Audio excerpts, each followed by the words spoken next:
Finally माने सफैबाय लोगोफोर एरबिल थांजोब्बाय माबा लांसै आरो एसे गागा लांसै गोदाननि नामाव गोदाननि नामाव माने बेहाय 21 तारिख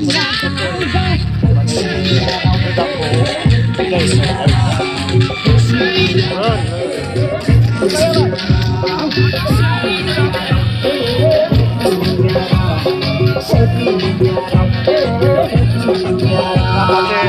मैगं हाग्राफोर दङ नै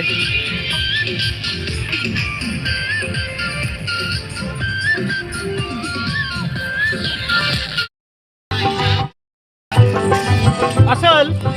ओइ बादा हरलाया खामानि मावग्राफ्रा नै जोंना आसोल गोजासो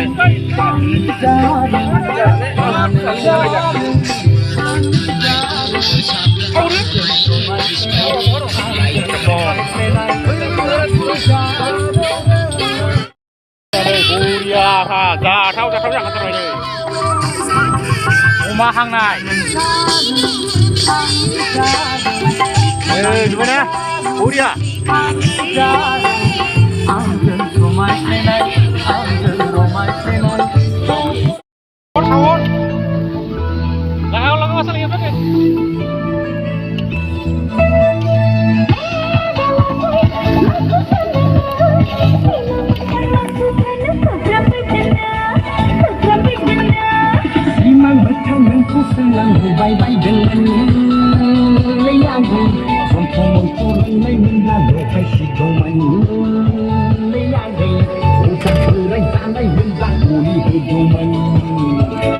लागाव बेखौ लोंजोबनांगौ बेलथायखाबाय दिनै बा बास'लासो दंखायो नै लकेल दङ लकेला एसेल' माथो लागाव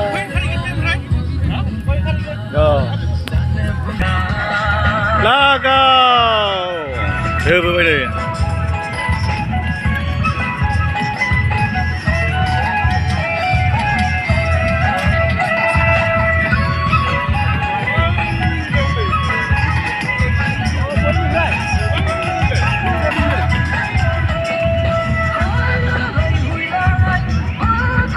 Lagaw.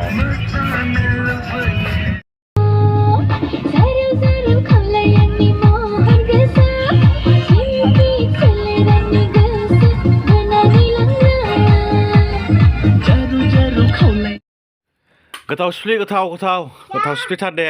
एकदम जाखावनांगौ ओमफ्राय एकदम होख्लायथारनांगौ दे हो मोजां सिफ्लि दिनै होना लांगोन माने गैया फुरा जुरा लांगोन 22 मोनसे दङ आरोखि दिनै सिबि जानाया ओइ नै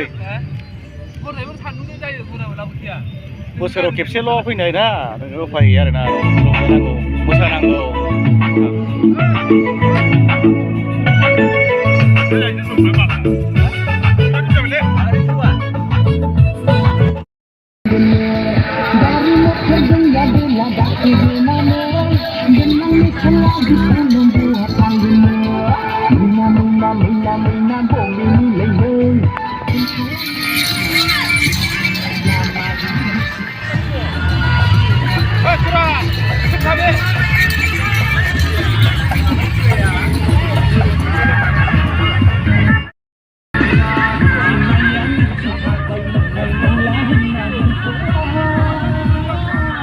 नायनोसै लोगोफोर बेसेबां लायो दिनैसो माने गिरबिलाव फार्स्ट टाइम नाव गाखोनोसै आरोना कुनुमिला नाव गाखोफेरनाय जायामोन दिनैसो फार्स्ट टाइम लास्ट इयाराव गाखोनोसै नाव गाखोबाय लायसै आरोना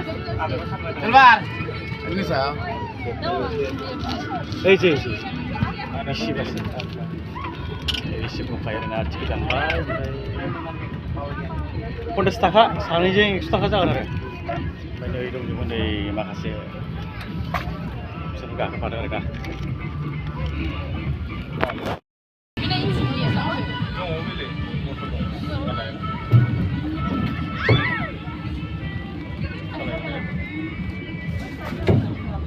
नायनो भिडिअ कलिं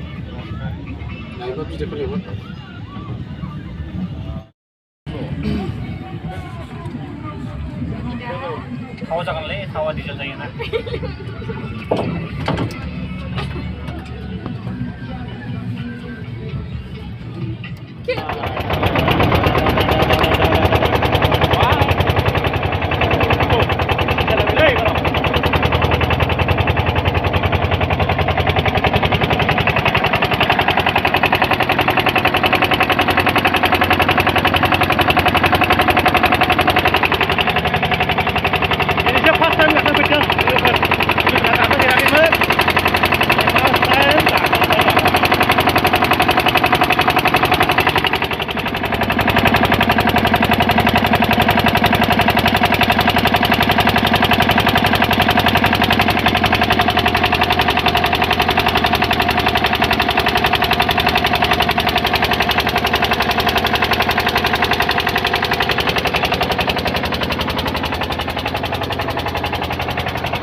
थांना फैखो हे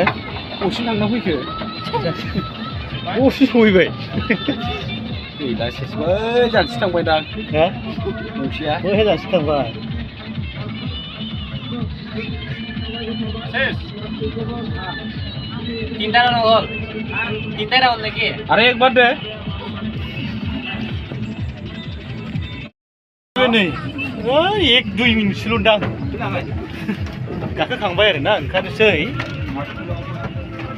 एसे रंजाहैबावनोसै बोसोर गोदान